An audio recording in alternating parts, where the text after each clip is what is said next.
lulus bisa plong. Selanjutnya, apakah hal itu juga menjadi bagian dari proses taruhlah mencapai masa depan ini, Mas Edi? Eh, Sangat membantu. Oke. Sangat membantunya karena saya bisa mengimplementasikan pengalaman riset saya di lapangan dengan pengalaman saya untuk menentukan pilihan untuk menjadi CPNS.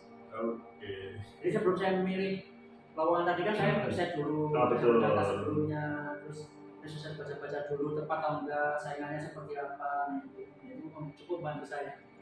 Pengalaman pada waktu kuliah, pada waktu beraktivis, selanjutnya sangat bermanfaat untuk mengkalkulasi apakah Mas Edi diterima atau tidak dengan penuh keyakinan melangkah meskipun dalam perjalanannya kadang-kadang agak labil.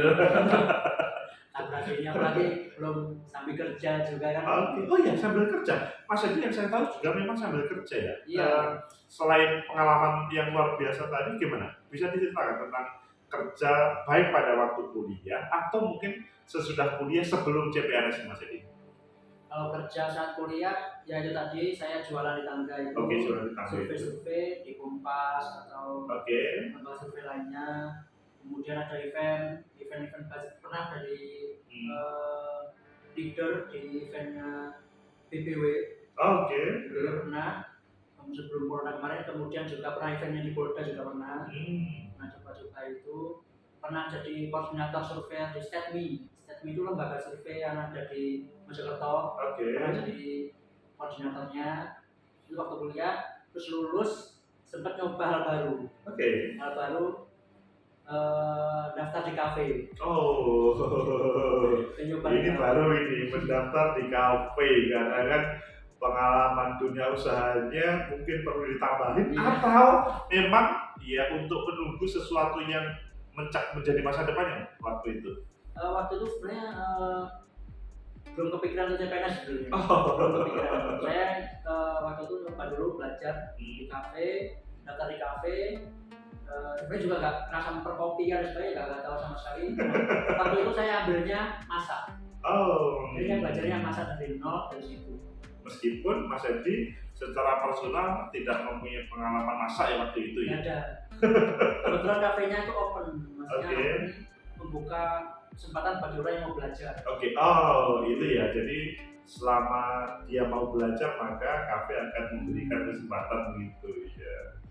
Apakah dari proses di kafe itu Mas Edi merasa sesuatu atau hanya sebagai pelengkap kehidupan atau inspirasi yang lain, Mas Edi? Di kafe itu saya belajar bahwa modal sosial itu sangat penting. Modal sosial itu sangat penting. Mungkin orang mengenalnya itu orang dalam. Orang dalam. Nah, kalau dari saya itu orang dalam itu bukan sekedar aku rekomendasi dari orang tua, rekomendasi dari teman. Nah, orang dalam ini agar saya menemukan orang dalam, saya harus menawarkan kualitas dulu. Saya harus membangun kepercayaan, elektabilitas, kapabilitas saya ini kemampuan saya segini, saya bangun. Nah, kebetulan itu yang punya kafe itu ownernya Kak Ayam Geprek. Kak Ayam Geprek itu salah satu ayam geprek pertama di Surabaya sejak 2014 dan sudah punya cabang di Jakarta, Kediri, Mojokerto, Bali, Labuan Bajo juga ada di sana. Nah, ini peluang ini modal sosial saya ini. Saya bahkan terima waktu sempat pandemi itu kan sempat mau tutup kan. Nah, itu saya bahkan terima dari gaji. Kafenya itu? Iya. Luar biasa ya? Demi modal sosial itu. Tidak atau bersedia tidak digaji demi modal sosial. Padahal sudah bekerja sekian bulan pada waktu itu. Ya itulah. Apakah kalian juga mempunyai pengalaman seperti itu? Lanjut Mas Edi ceritanya tentang kafe tadi atau pekerjaan yang selanjutnya tadi. Dari kafe itu ownernya mengenalkan saya dengan manajer keuangannya KM Geprek. KM Geprek. Kafe ke KM Geprek. KM Geprek kebetulan itu juga cari desain grafis. Desain grafis berbeda lagi. Berbeda Tadi kan kafe di koki ya, masa. di masa. Ini desain grafis, padahal kuliahnya di sosiologi. Lanjut. Desain grafis, nah sempat ngobrol, diskusi. Nah kebetulan waktu itu kan saya sempat penasaran juga karena sama desainer. Saya otak-atik waktu di situ pegang laptop. Nah ketemu kan, kamu bisa desain, ya sedikit bisa kok, orang Cina. Bisa kok. Kamu mau udah desain di time geprek buat sosmednya? Saya bilang, wah kok saya belum terlalu ahli ya, kok saya masih amatir kayak gini. Kemudian dia bilang, nggak apa-apa, saya sesuaikan dengan kemampuanmu sekarang. Karena ditantang seperti itu, oke saya coba tuh. Saya coba dikit-dikit, nah si kokonya itu nambah challenge, tantangan. Coba kamu bikin kayak gini, terus nambah, berkembang, dia makin percaya, kemudian ngajak bikin tim, bikin grafis sendiri, bikin agensi sendiri, ya sosial media sendiri. Sekarang namanya di tengah sosial media manajemen. Diajak, ayo coba bikin dah, yang entah nanti berhasil atau enggak belakangan, oke coba kok. Saya mau, ya karena benar orang Cina, modalnya banyak, modal finansialnya besar, modal sosialnya juga besar. Karena kan temannya pengusaha-pengusaha, wah ini peluang besar nih. Oke saya ambil. Jadi bukan untuk bagaimana membesarkan gepreknya atau gepreknya tadi, tapi bahkan agensi dan bahkan lebih profesional lagi begitu ya. Selanjutnya, alhamdulillah untuk agensinya berjalan sampai sekarang. Sampai 2 tahun, pernah dapat klien dari Jakarta, Sulawesi, ada dari Bali. Sekarang ya pegang Sulawesi ada 2 kafe sama rumah makan juga. Tapi lebih banyak ke makanan sih fokusnya, bukan ke produk-produknya. Kan ada fashion dan sebagainya, tapi lebih fokus ke makanan. Karena kebetulan manajernya keuangan yang ngajak ini dia basically-nya lebih fokus di makanan. Jadi lebih paham di situ. Melihat dari lika-liku kehidupan tadi Mas Edi, apakah Mas Edi ketika kembali seperti pada awal memutuskan untuk menjadi CPNS itu tidak merasa rugi karena ini kan sepertinya dunia baru? Kalau rugi sebenarnya cukup rugi juga karena relasi yang dibangun dengan relasi yang seperti modal sosial sekarang ini peluangnya cukup besar. Misal kalau saya mau bikin usaha, si kokonya pun pasti mau ngasih. Proposalnya majukan, butuhnya berapa, pasti mau ngasih. Cuma saya masih belum berani proses belajar. Bahkan alat-alat untuk desain itu diberikan. Kamu pengennya apa? Berikan. Ya gratis, nggak diminta lagi. Bahkan laptop pun mau sempat diberikan yang mahal. Wah jangan dulu kok, saya nggak berani. Pakai dulu, punya saya sendiri aja kok. Takut nggak bisa kembalikan gitu. Ya udah gitu. Ya akhirnya memutuskan untuk mengikuti kepengenannya orang tua. Sebenarnya CPNS kan kepengennya orang tua. Kepengennya banget orang tua ya apa nggak bisa nolak ya kayak gitu ya. Untung kepengenan orang tua itu CPNS. Coba bayangkan kalau Mas Edi, kepengenannya adalah Mas Edi kuliah di jurusan perkapalan. Bukan sosiologi seperti harapannya Mas Edi. Sangat mungkin kan kalau begitu Mas Edi pada waktu semester 2, meskipun pada waktu SBMPTN lulus, tapi semester 2 kemudian bisa-bisa gagal kan gitu. Kalau tidak sesuai dengan keinginan, tetapi kalau dalam hal pekerjaan CPNS ini, ya kelihatannya bukan sesuatu yang seperti tadi ya. Kelihatannya ini adalah pilihan yang tepat. Kalau boleh tahu Mas Edi, meskipun itu tadi pilihan orang tua, sudah tepatkah ini kelihatannya menjadi masa depan Mas Edi yang membuka, mengantarkan Mas Edi kehidupan lebih baik? Kalau untuk menuju tujuan akhir, saya menyesuaikan. Karena kan tujuan saya bukan satu klub untuk satu pekerjaan ini, bukan, tapi tujuan akhir yang lain. Jadi kerjaan ini menyesuaikan untuk mencapai tujuan akhirnya. Jadi masih sementara, masih lika-liku kehidupan, tetapi untuk CPNS ini perlu disyukuri atau tidak Mas? Ya saya bersyukur ya, sangat bersyukur. Selain meskipun beberapa pekerjaan ya, tapi saya masih bisa mengeluarkan idealis saya di situ. Maksudnya meskipun nanti masuk dalam struktur pemerintah, bukan berarti dari saya buntu. Dari saya kan saya masih bisa desain. Saya masih bisa penyuluh bencana kan nggak harus secara langsung kan, bisa online juga kan. Saya bisa pegang sosmednya, saya bisa bernarasi di sosmednya, saya bisa ketemu langsung dengan orang-orang via media. Apalagi perkembangan saya sekarang kan media kan, banyak kan media. Tetap langsung kan sudah jarang. Apalagi tambah jauh lagi kan sudah berkembang metaverse yang itu lebih berat lagi. Jadi otomatis saya harus menguasai salah satu skill di teknologinya juga. Nggak sekedar saya ngomong langsung tatap muka juga. Tapi kalau kita berbicara tempatnya Mas Edi, mungkinkah Mas Edi melanjutkan apa yang menjadi kebiasaan idealis tadi, berkreasi tanpa batas tadi Mas Edi? Mungkin tetap hambatan pasti ada ya. Hambatan pasti ada, entah dari regulasinya, entah perbedaan idealis dari atas dan sebagainya, itu pasti ada.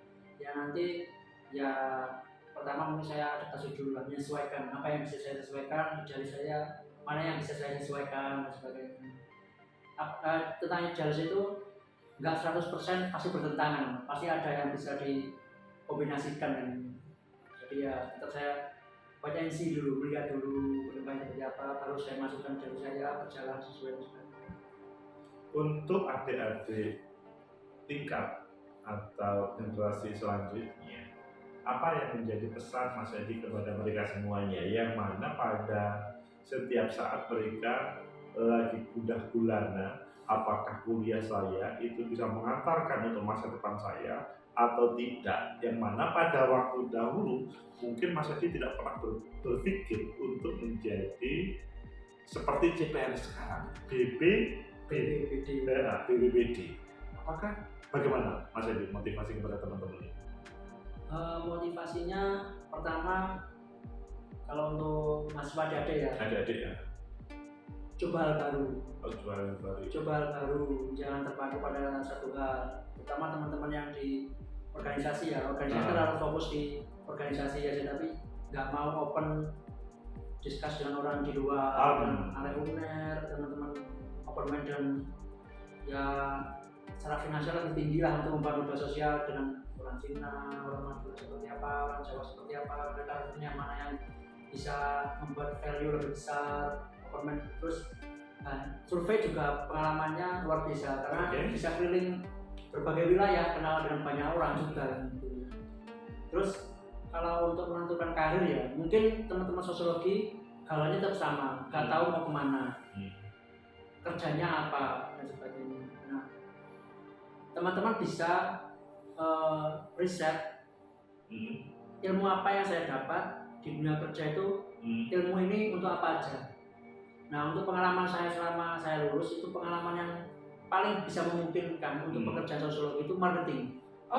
Paling memungkinkan. Sosiologi marketing untuk swasta ya. Untuk swasta. Karena apa?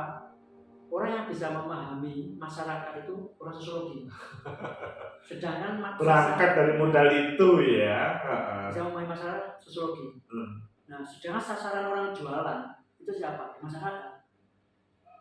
Entah masyarakat yang mana, entah sasarannya keluarga, remaja, bapak-bapak, ibu-ibu. Orang sosiologi kan memahami semua. Bapak-bapak seperti apa karakternya, ibu-ibu seperti apa, keluarga seperti apa. Contoh misal sosiologi keluarga. Sosiologi keluarga kan kita memahami tentang keluarga, hubungan antara istri dan suami seperti apa, cara mendidik anak seperti apa, terus kebiasaan ibu mendidik anak seperti apa. Kita mau jualan, wah kerja di perusahaan popok, misalnya popok. Ini popok ini sasarannya siapa? Anaknya atau ibunya? Pasti ibunya kan, nggak mungkin anaknya nggak belum paham popoknya.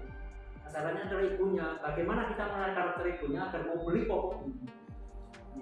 Kan di situ. Nah, itu yang menjadi modal dia berbeda dengan di jurusan yang lain. Jurusan manajemen belum tentu sampai sepaham itu. perilaku konsumen, belum tentu. Meskipun manajemen pemasaran mereka belum tentu paham. Nah, seharusnya kita yang paham itu seharusnya bisa membaca itu. Kita paham betul tentang masyarakat, kelompok masyarakat seperti apa bentuknya. Misalnya kita jualan di ibu-ibu, kumpulan ibu-ibu RT misalnya, karakternya kita ini cocoknya produk apa ya ibu-ibu RT, karakternya seperti apa, oh banyak bicara gosip dan sebagainya, oh ini Peter ngomong, yaudah kita cari aja yang film Peter gosip, kita tembak, akhirnya dia kan nyebar sendiri. Nah itu yang paling memahami orang sosiologi seharusnya. Nah cuma teman-teman masih bingung nih cocoknya seperti apa.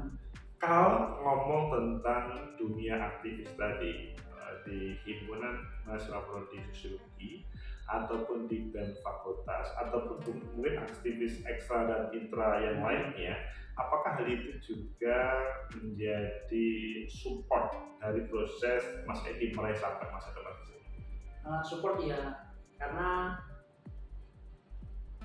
dalam proses belajar kan menentukan, kalau di organisasi kan melatih terutama manajemen ya, pasti manajemen kan nggak sekedar kamu manajemen waktu.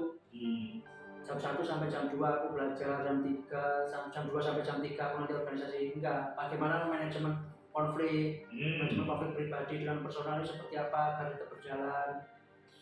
Saya sama teman saya ini satu organisasi, agar organisasinya berjalan itu bagaimana hubungannya, karakternya berbeda, sama kepentingannya si A juga berbeda, kepentingan si B beda lah. Kepentingannya agar berjalan seperti apa, agar kita tujuannya sama ini bagaimana. Nah, manajemen belajarnya di situ organisasi. Nah itu di perusahaan manapun, di swasta ataupun di pemerintahan, saya yakin itu pasti ada. Karena pemerintahan juga seperti itu. Nah, politik pemerintahan ya kepentingan mana yang bisa disatukan agar tujuannya sama. Intinya memang semuanya tetap secara tidak langsung. Ya, secara tidak langsung pasti berpengaruh. Cuman kita nggak bisa mengukur gitu kan. Mas Edi, ini kita sudah ngobrol panjang lebar. Saya ingin closing statement dari Mas Edi, khususnya adalah terkait dengan proses perkuliahan dan background keluarga yang kebetulan mungkin tidak di atas rata-rata dan dihubungkan dengan Mas Edi diterima sebagai CPNS pada tahun ini. Silakan Mas Edi. Kalau dari saya lebih banyak ke fokus belajar, belajar pengalaman, terus mau coba hal yang baru, kurangi banyak bicara, banyak tindakannya. Intinya di situ. Itulah motivasi dari Mas Edi, closing statement-nya. Saya pikir kita bisa menarik kesimpulan yang ya tentunya kalian semuanya bisa mengambil. Semoga menjadi motivasi bagi kalian semuanya, sebuah proses kehidupan dari orang yang biasa-biasa, tapi sebetulnya pada saat ini belum luar biasa, hanya sudah mencapai sesuatu yang sebagian orang memimpikan, yaitu sebagai CPNS. Dan Mas Edi merasa ini bukan tahapan akhir, sebuah proses kehidupan yang harus dilalui, minimal sudah membanggakan kepada kedua orang tua. Semoga bermanfaat, semoga menginspirasi. Like, subscribe, comment, and share. Sampai jumpa. Makasih Mas Edi.